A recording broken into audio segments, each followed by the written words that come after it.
The sheriff found only one thing beside the dead rancher's body, a silver locket with a woman's name carved inside.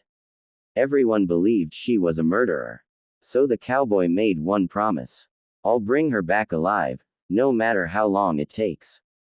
But what he discovered in the mountains would destroy everything he believed about justice, loyalty, and his own family.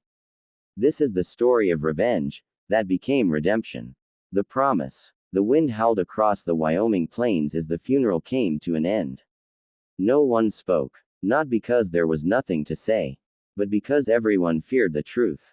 Jacob Carter stood beside his older brother Ethan's grave, his black cowboy hat hiding eyes that hadn't shed a single tear. Grief wasn't the kind of pain Jacob showed. He buried it deep. Sheriff Dawson stepped beside him. They found this. He placed a silver locket into Jacob's hand. Inside was a faded photograph of a young woman with bright blue eyes. On the back, one word was engraved. Emily. Jacob's jaw tightened. Emily Brooks. The woman Ethan once planned to marry. The woman who disappeared 20 years earlier after the ranch fire that killed Ethan's parents. Most people believed she had stolen money and vanished. Now Ethan was dead, and witnesses claimed they had seen Emily near the ranch only hours before the murder. For the entire town, the case was already solved. Sheriff Dawson sighed. I know what you're thinking. Jacob closed the locket. I'm thinking she won't run forever. That night, the ranch felt empty. Every room echoed with memories. Jacob entered Ethan's office. Nothing seemed unusual until he noticed a loose floorboard beneath the desk. Inside was an old leather journal. The first page read, "If anything happens to me, never believe what they tell you about Emily." Jacob froze. The handwriting belonged to Ethan. He turned another page, but half the journal had been ripped out. Only one sentence remained. The real enemy wears our family's name. Outside, a horse neighed violently. Jacob rushed to the window. Someone in a black coat rode away into the darkness. Whoever it was, had been watching the house. Jacob grabbed his rifle. By sunrise, the hunt had begun, but he wasn't chasing a killer anymore. He was chasing the truth. The woman everyone feared. The first light of dawn stretched across the Wyoming plains as Jacob Carter tightened the saddle on his horse. The cold morning air carried only one sound. Silence. For 20 years, Emily Brooks had been nothing more than a ghost whispered about in saloons and around campfires. Some called her a thief. Others called her a murderer. Jacob had spent half his life believing both. But Ethan's journal had changed everything. Never believe what they tell you about Emily. Those words echoed in his mind as he rode toward Black Ridge Canyon, the last place anyone claimed to have seen her. Hours later, Jacob stopped outside an old trading post. The building leaned crookedly against the desert wind, looking ready to collapse at any moment. An elderly shopkeeper watched him from the porch. "You look like a man searching for trouble," the old man said. "I'm looking for a woman." The shopkeeper laughed quietly. "Aren't we all?" Jacob placed the silver locket on the counter. The old man's smile disappeared instantly. "Where did you get this?" "It belonged to my brother." The shopkeeper stared at the photograph inside the locket. "I haven't seen that face in nearly 20 years. Jacob stepped closer. "Tell me where she is." The old man hesitated. "If Emily is alive, she isn't the person you're hunting." Jacob's voice turned cold. "My brother is dead." The shopkeeper lowered his eyes. "And if Emily dies before she speaks, the truth dies with her." Jacob didn't answer. Instead, he mounted his horse and rode north. Late that afternoon, dark clouds rolled across the mountains. As Jacob entered a narrow canyon, something felt wrong. Too quiet, too still. Then, bang! A rifle shot echoed through the rocks. Jacob's horse reared violently. Another bullet struck the ground inches away. Someone had been waiting. Jacob jumped behind a boulder as more shots rained down. Dust exploded around him. He searched the cliffs. Nothing. Only shadows. Then he noticed movement. A single rider dressed in black galloped away across the ridge. Jacob fired once. The rider disappeared without slowing down. Whoever they weren't trying to kill him. They were trying to delay him. As evening fell, Jacob finally reached an abandoned cabin hidden deep in the forest. Smoke drifted from the chimney. Someone was inside. He quietly stepped onto the porch. The wooden floor creaked beneath his boots. His hand rested on the revolver at his side. The door slowly opened. Standing before him was an older woman with silver hair and tired blue eyes. She looked directly at him. "I knew this day would come," she whispered. Jacob raised his revolver. "Emily Brooks." She nodded once. "I've been waiting for one of the Carter brothers." Jacob's finger tightened on the trigger. "You murdered Ethan." Emily's eyes filled with tears. "No. I spent 20 years trying to save him." Jacob's heart pounded. He wanted to believe she was lying. But something in her voice felt painfully real. She slowly reached into her coat. Jacob aimed higher. "Don't move." Instead of drawing a weapon, Emily pulled out a faded photograph. It showed two young boys standing beside their parents. Jacob recognized himself. Beside him stood Ethan. But there was someone else in the picture. A third child. A little girl. Holding their mother's hand. Jacob stared in disbelief. "We never had a sister." Emily looked at him with trembling eyes. "You did. And she's the reason your brother was murdered." Outside, a horse suddenly galloped toward the cabin. Emily's face turned pale. "They found us." A shotgun blast shattered the front window. Glass exploded across the floor. Someone outside shouted, "Leave no witnesses alive." Blood in the snow. The shotgun blast shook the cabin like thunder. Glass rained across the wooden floor. Jacob grabbed Emily by the arm and pulled her behind the stone fireplace as another volley of bullets tore through the walls. The attackers weren't warning them. They had come to finish the job. Outside, horses circled the cabin. Jacob counted at least 5 riders. Their faces were hidden beneath black hats and long dust coats. One of them shouted, "Burn it down." A flaming bottle crashed through the broken window. The curtains burst into flames. Smoke quickly filled the room. Jacob looked at Emily. "You said they found us. Who are they?" Emily's voice trembled. "The same men who killed your brother. And the same men who destroyed your family 20 years ago." Jacob frowned. "You expect me to believe that?" Emily met his eyes. "I don't expect you to believe me. I expect you to survive long enough to learn the truth." Another explosion shook the cabin. The roof began to crack. Jacob knew they couldn't stay. He kicked open the back door. "Run." The freezing mountain air hit their faces as they disappeared into the forest. Behind them, the cabin burned like a giant torch. Gunshots echoed through the trees. Branches shattered around them. Jacob turned and fired twice. One rider fell from his horse. The others kept coming. Emily pointed toward a narrow trail leading into the rocks. "This way." Jacob hesitated. "How do you know these mountains so well?" She answered without slowing down. "Because I've been hiding here for 20 years. After nearly an hour of running, they reached a cave hidden behind a waterfall. The rushing water drowned out every sound. Inside, the cave was cold and dark. Jacob lit a lantern he had carried in his saddlebag. Its soft light revealed old blankets, food supplies, and dozens of wooden boxes. This wasn't a hiding place. It was a home. Emily slowly opened one of the boxes. Inside were stacks of letters tied together with faded blue ribbon. Jacob picked one up. His hands froze. The envelope read, "To Jacob Carter." It had never been opened. Another letter. "To Ethan Carter." Then another. And another. There were hundreds. Jacob looked at Emily in disbelief. "What are these?" "They're the letters your mother wrote before she died." Jacob's voice cracked. "My mother died in the ranch fire." Emily slowly shook her head. "No, she survived." Jacob felt the world stop spinning. "No, that's impossible." Emily closed her eyes. "She lived for 3 more years. She wrote to both of you every month. But someone made sure those letters never reached you." Jacob's breathing became heavy. "Who?" Emily whispered one name. "Samuel Carter." Jacob's face turned pale. Samuel Carter. His own uncle. The man who had raised him after the fire. The man who taught me everything. Emily nodded sadly. "He also stole everything." Jacob sank onto a rock, unable to speak. Every memory of his childhood suddenly felt different. Every lesson, every story, every lie. Emily handed him the final letter. "Your mother wanted you to read this when you turned 18. His hands shook as he unfolded the faded paper. The first sentence stole the air from his lungs. "Jacob, If you're reading this, it means your Uncle Samuel has finally lost control of the truth.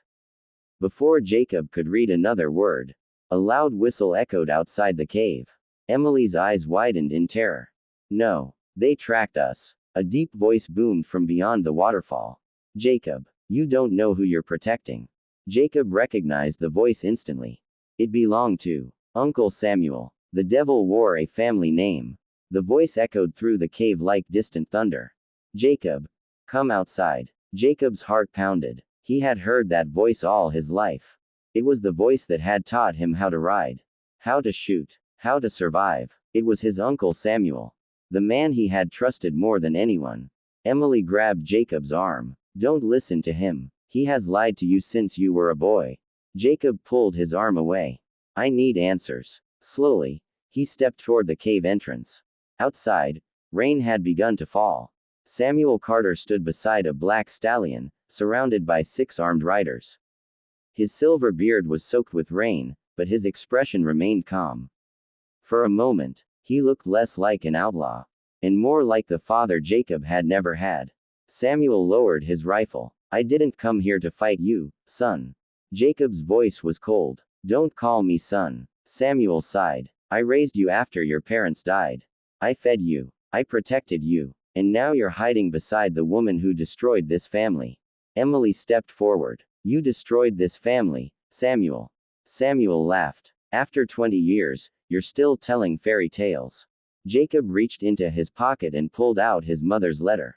I know she survived the fire. Samuel's smile disappeared. So, you found the letters. You kept them from us, Jacob said. You let us believe our mother was dead. Samuel stared silently into the rain. Finally, he spoke. Because it was the only way to keep you alive. Jacob frowned. What does that mean? Samuel looked directly into his eyes. Your father wasn't killed in an accident. He was murdered. And the men who killed him wanted every Carter dead. Emily shouted. That's another lie. Samuel ignored her. I hid you. I gave you my name. I buried the past, so you could have a future. Jacob felt trapped between 2 impossible stories. One of them had to be lying. But which one? Suddenly, one of Samuel's riders galloped toward him. Boss, we found the marshal. Samuel's face hardened. Bring him. Minutes later, 2 men dragged an injured U.S. Marshal into the clearing. His badge was covered in blood. Jacob recognized him immediately. Marshal Henry Cole, the same lawman who had investigated Ethan's murder. The marshal looked at Jacob. They're lying to you. Before he could say another word, a rider struck him across the face with a rifle. Samuel's expression never changed. Marshal Cole has been asking dangerous questions. The marshal struggled to his knees. With blood running down his chin, he looked straight at Jacob. Ethan wasn't murdered because of Emily. He was murdered because he found. Bang! A gunshot shattered the silence. The marshal collapsed face first into the mud. Jacob stared in horror. Samuel slowly lowered his smoking revolver. No more lies. No one moved. Even Samuel's own men looked shocked. Jacob's hands shook with rage. You killed him. Samuel spoke quietly. He already signed his death warrant.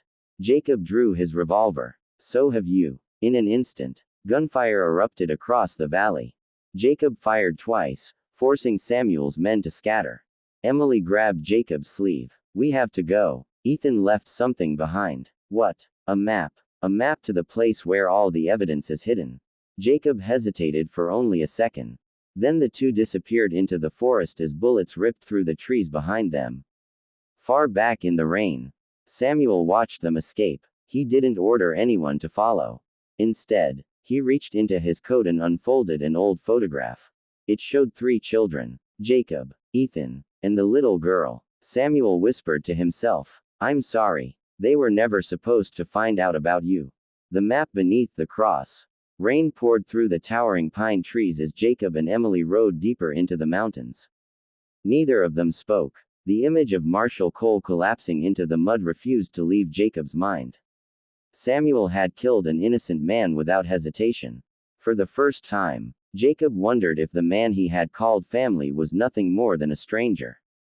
After hours of riding, Emily stopped before an abandoned church perched on a lonely hill.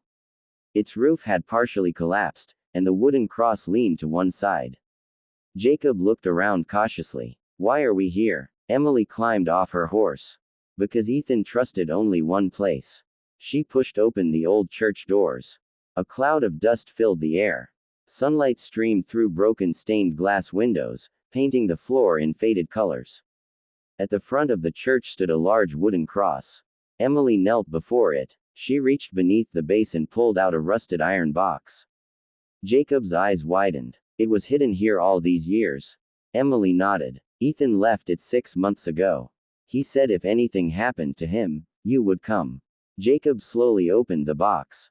Inside were 3 items: a worn leather map, a small brass key, and another letter written in Ethan's handwriting. Jacob unfolded the letter. Jacob, if you're reading this, I've run out of time. Don't trust Uncle Samuel, no matter what he tells you. Everything began at Blackstone Mine. That's where our father hid the truth, and where men have been willing to kill for 20 years. Jacob lowered the letter. Blackstone Mine, Emily whispered. That's where your father discovered something worth more than gold.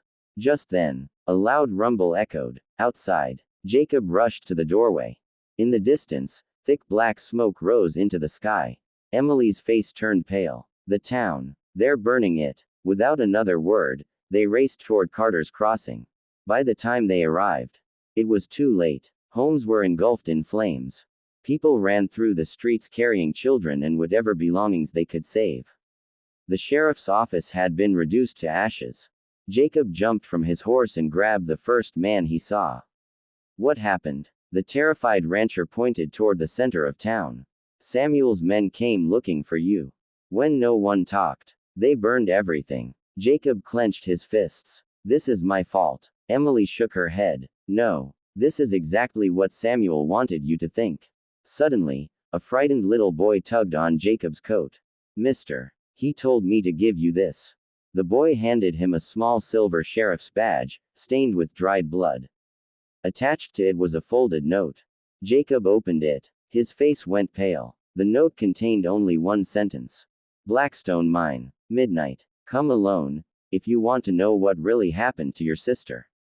Jacob looked toward the dark mountains rising on the horizon.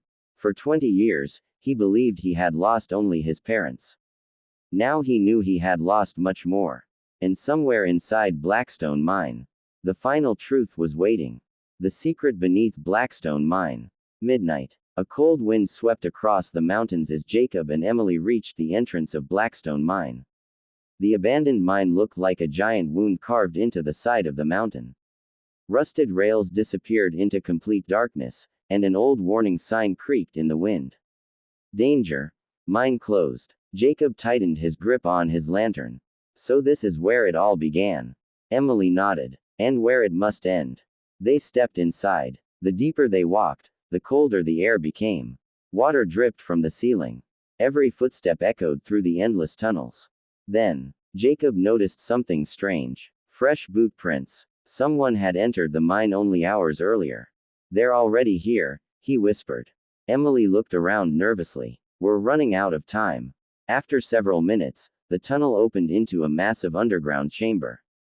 In the center stood an old wooden elevator. Beside it, a single lantern burned. Someone was waiting. Jacob slowly raised his revolver. Out of the shadows stepped a young woman wearing a dark riding coat. She couldn't have been older than 25. She had blue eyes. The same blue eyes as Emily. And the same sharp features Jacob remembered from the old family photograph. She stared at him in silence.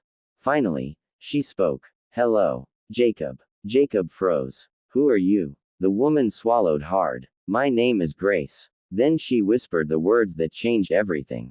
I'm your sister. Jacob felt the world spin beneath him.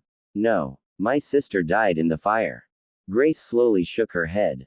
No, Samuel took me that night. He told everyone I was dead. Emily stepped beside Grace, tears filling her eyes. I promised your mother I would protect her. Jacob couldn't believe what he was hearing. You've been alive all this time. Grace nodded. I wanted to come home. But Samuel said he'd kill both of you if I ever returned.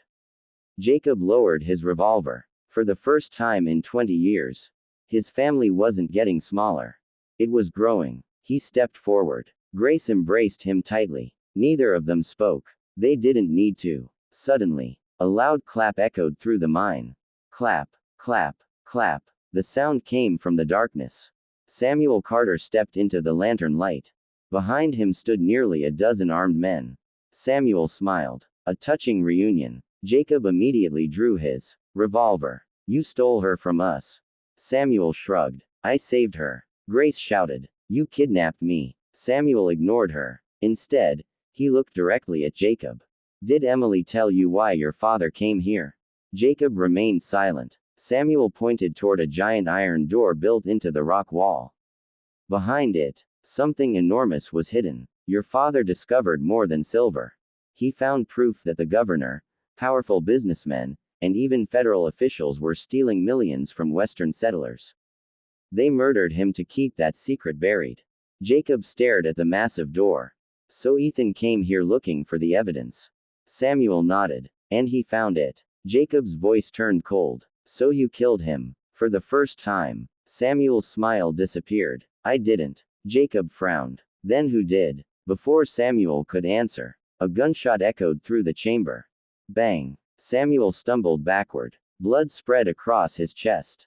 Every head turned. Standing on the upper walkway was a man wearing a black duster coat and holding a smoking rifle. His face remained hidden beneath a wide-brimmed hat. He laughed. You've all been chasing the wrong monster. The stranger slowly removed his hat. Jacob's eyes widened in horror. He recognized him instantly. It was Sheriff Dawson, the man everyone had trusted from the very beginning. Sheriff Dawson smiled coldly. Now, let me tell you how I murdered Ethan Carter. The sheriff's confession. Sheriff Dawson stood on the rusted iron walkway, his rifle still smoking. Below him, Samuel Carter collapsed to one knee, blood spreading across his coat. Jacob couldn't believe what he was seeing. Dawson, you killed Ethan. The sheriff smiled. I didn't just kill Ethan. I've been writing this story for 20 years. Silence filled the mine. Even Samuel's men lowered their weapons in shock. Dawson slowly descended the metal stairs. Every step echoed through the underground chamber. He stopped only a few feet from Jacob. You always believed this was a fight between Emily and Samuel. He laughed. But both of them were only pieces on my board. Jacob's jaw tightened. My father. Dawson nodded. Yes. Your father discovered the corruption hidden beneath Blackstone Mine. He found ledgers proving that politicians, railroad tycoons, and land barons were stealing thousands of acres from innocent settlers. He planned to expose them. Jacob whispered. So you murdered him. Dawson smiled. No, I ordered it. The men who carried it out are all dead now. No loose ends. Emily stepped forward, fury burning in her eyes. You framed me. I lost 20 years of my life because of you. Dawson shrugged. The town needed someone to blame. And you were convenient. Grace looked at Jacob. Ethan found the same evidence 6 months ago. He was going to take it to Washington. Dawson nodded slowly. He almost made it. Jacob felt anger boiling inside him. You murdered my brother. The sheriff answered without remorse. I gave him one chance. He refused. So I buried him beside the truth. Jacob charged forward. Dawson fired. Bang. The bullet grazed Jacob's shoulder. He fell behind a mining cart as gunfire erupted throughout the chamber. Samuel's remaining men returned fire. Bullets ricocheted off steel beams. The old mine shook violently. Wooden supports cracked overhead. Emily pulled Grace behind a stone pillar. The ceiling is coming down. Samuel struggled to his feet, holding the wound in his chest. He looked at Jacob. I've made terrible mistakes. But today, we finish this together. Jacob hesitated. He had hated Samuel only moments ago. Now the real enemy stood before them. Without another word, Jacob tossed Samuel his spare revolver. Samuel caught it. For the first time in years, uncle and nephew fought side by side. Together they pushed Dawson's men deeper into the mine. Dawson backed toward the massive iron vault. Smiling, he removed a small detonator from his pocket. Jacob's eyes widened. No, if I can't have the evidence, no one will. He pressed the button. Click. Deep inside the mine, explosives began to beep, beep, beep, beep. Emily shouted. The whole mountain is rigged.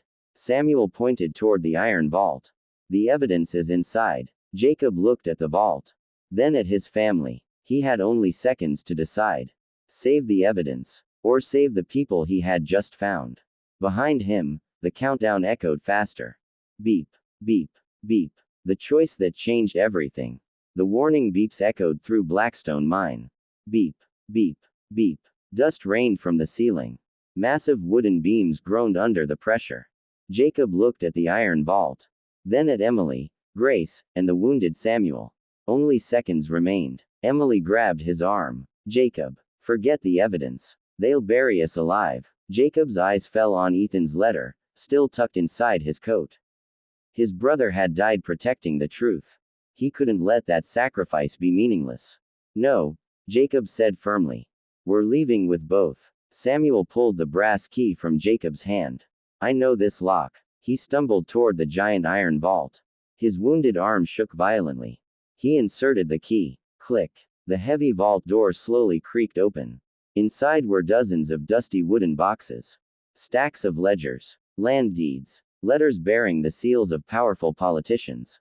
And a leather journal belonging to Jacob's father. This is it, Emily whispered. The proof. Jacob grabbed the journal while Grace gathered the ledgers. Samuel picked up the final box. Then, a violent explosion rocked the mine. The tunnel behind them collapsed. Huge rocks crashed to the ground. The only exit was disappearing. High above, Sheriff Dawson laughed. You'll never get out alive. Jacob aimed his revolver. One shot. Bang. The bullet struck the rusted support chain beneath Dawson's platform. The iron walkway snapped. Dawson lost his balance. He reached for the railing. But it broke away. With a terrified scream, he plunged into the darkness below. The explosion swallowed him. The man who had destroyed countless lives vanished beneath tons of falling rock. Justice had finally caught him. Run! Samuel shouted. The four of them raced through the collapsing tunnels. The mine shook like an earthquake. Behind them, explosions grew louder. Jacob helped Samuel as rocks crashed around them. Just when the entrance came into view, a massive beam fell from the ceiling. Samuel shoved Jacob out of the way. The beam crashed across Samuel's legs. He cried out in pain. Jacob rushed back. We can lift it. Samuel looked at him and slowly shook his head. No, there isn't time. Grace fell to her knees. Please, don't leave us again. Tears filled Samuel's eyes. I spent 20 years trying to fix my mistakes. I can finally make one right. He handed Jacob the leather journal. Tell the world the truth. And tell your mother. I never stopped regretting what I did. Jacob gripped Samuel's hand. For years, he had hated this man. Now, he understood that Samuel had been both protector and prisoner of his own terrible choices. Samuel smiled one last time. Go. Jacob, Emily, and Grace ran toward the exit. Seconds later, the entire mountain collapsed behind them. Blackstone Mine disappeared beneath clouds of dust and stone. Samuel Carter was gone. 1 year later, the sun shone brightly over Carter Ranch. Children laughed as horses ran across the open fields. The truth hidden inside Blackstone Mine had shaken the entire nation. Corrupt politicians were arrested. Powerful businessmen lost everything. Thousands of stolen acres were returned to the families who rightfully owned them. Ethan Carter's name was cleared. Emily Brooks was officially declared innocent after 20 years. Grace finally came home. Jacob rebuilt the ranch with his sister by his side. Near the front gate stood 3 simple wooden crosses. One for his father, one for Ethan, and one for Samuel Carter. Not because Samuel had lived a perfect life, but because, in the end, he gave his own life to save the family he had once torn apart. Jacob placed Ethan's silver locket on the final grave. He looked across the endless Wyoming plains and smiled. The truth always finds its way home. As the wind carried his words across the valley, Jacob realized something his brother had understood long before him. Revenge may end a life, but truth can heal generations. Please friends spot my channel. Like, share, comment. Subscribe for more stories.